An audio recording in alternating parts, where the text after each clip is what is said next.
So ayun guys, bali dumating na yung ating order na gulong. May kakabit natin sa ating motor, sa ating Rider 150 Fi. Bali Bister pala yung ating ikakabit ngayon. Yan. Bister siya, affordable at quality din naman siya daw, sabi ng mga review. Yan guys, ina-unwrap ko siya ngayon dyan. Yan, unwrapping po ako ngayon dyan.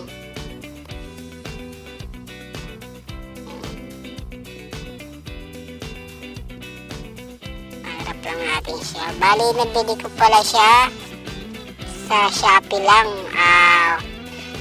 Ang size niya ay 9080 by 17 pang front ko. Tapos ang pang rear ko ay 100 by 70 by 17. Yung 9080, ang price na guys ay 1,000. Nasa 1,300 plus siya. Tapos yung 170 by 17 ay nasa 1,700 siya. Tapos sa Shopee, bali may voucher siya kaya naka-discount din ako.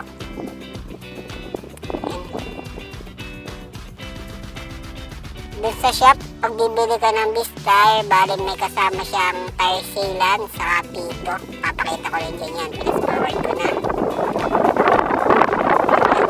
Yan guys.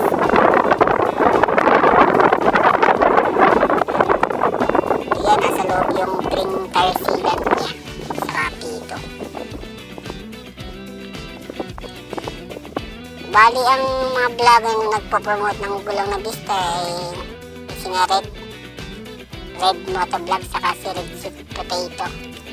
Ayun yung dalawa.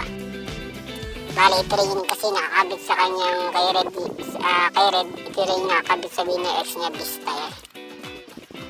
Ayun guys, may kasama pa rin pala siyang BS1 pang pa-shine. Tapos ito pala yung ating papalitan ng gulong sa Rider Fi ko. Bali yung papalitan nyo ng gulong sa rear ko, sa rear ay yung Corsa, Pirelli Corsa 3. Tapos yung sa front ko, Angel City, Pirelli din siya. Pero wala tayong masyadong budget ngayon yan. Subukan natin ng Bister. Sabi naman sa ibang review, goods din naman siya. Yan. Pumunta na ako dito sa pakabitan ng gulong. Bali machine yung ginagamit niya dito pang pagtanggal ng gulong para safe siya, hindi magasgasan yung mags. Yan, kinakalas yung sa ating rear na nakakabit yung Pirelli Corsa 2. Kalbo na siya kalbo na siya guys. Yan, safe na safe yun kaya di ka problema magkakatama yung mags mo. Machine siya. Kaya ito kay Kuya magtatanggal. Bali dito lagi ako nagpapatanggal ng gulong pag nagpapalit ako ng gulong guys. Safe kasi siya. Bali yung kinakabitan, ang ikakabit sa ay 100 by 70 by 17 guys.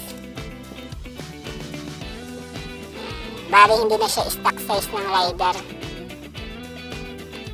Mas pinalapan natin siya para mas maganda sa bankingan sa long ride niya. Safe na safe guys. Yan, tapos yan pinapahiran na ni Kuya ng parang langis ba siya para madali siya ipasok. Yan, pinapahiran niya yung bawat kanto nung ikakabit sa uli ang gulong. Yan, kinakabit na siya. Smooth lang yan. Pag naipasok na yan, diretso na yan guys. And bali, binays over ko lang yung pagre-record kasi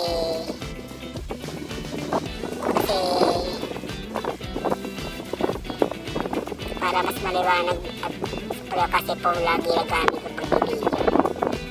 Tapos unahan na tayo sa front, natanggal na rin ni Kuya.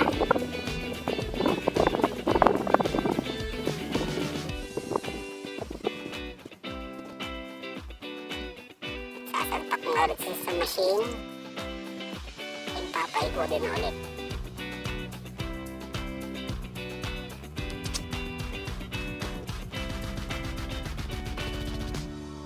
Ayan, salpak na ulit ni Kuya yung Bali, ang labor pala nito sa isang gulong ay 100. 100 per gulong ang pagpapakabit. Medyo mahal pero sulit naman. Tiwala kasi yung pagtanggal niya at pagkabit niya. Yan, pinapayra na ulit yung pangunahan kong gulong. Bali 90-80 yung pangunahan natin. Ang sagad na size ng Rider 150 Fi pag sa front.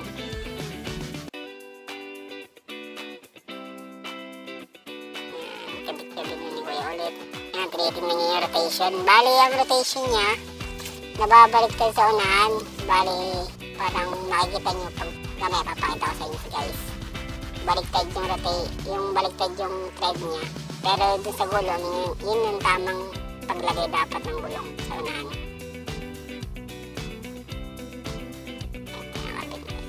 Smooth na smooth guys.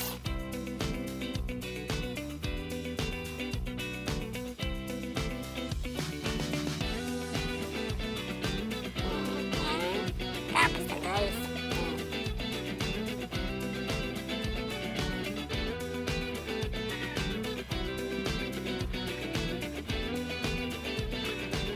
Iti pang front natin guys.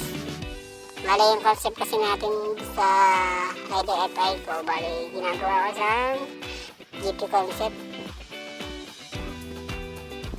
Para good sa mga bankingan sa long ride.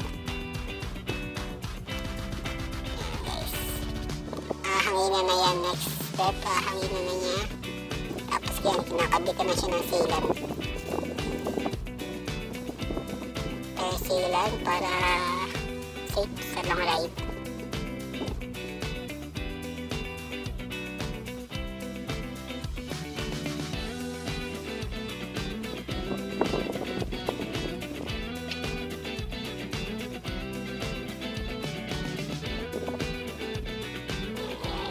Basta affordable at quality ng gulong. Yeah, subukan nyo guys this time. Bali, i-review din natin yun soon kapag ginagamit na natin yung gulong niya kung ano bang performance niya sa wet at sa dry road condition. Okay sa atin guys. Yan, ito na guys, naikabit siya. Yan, sa huli, 100 by 70 by 17. Ang ganda ng thread niya, para siyang Pirelli Diablo Rosso. Guys. Tapos ang sa unahan niya ay ito. 90-80, sagad siyang size sa Rider 150 Fi. Stock. Shock yan. 90-80 siya guys. Baliktad thread niyan kasi sinunod niya yung rotation ng gulong. Next video natin guys, review naman ng gulong kung anong performance niya sa wet and dry road condition guys. Yan, salamat guys. Yun lang. Bali, see you next video.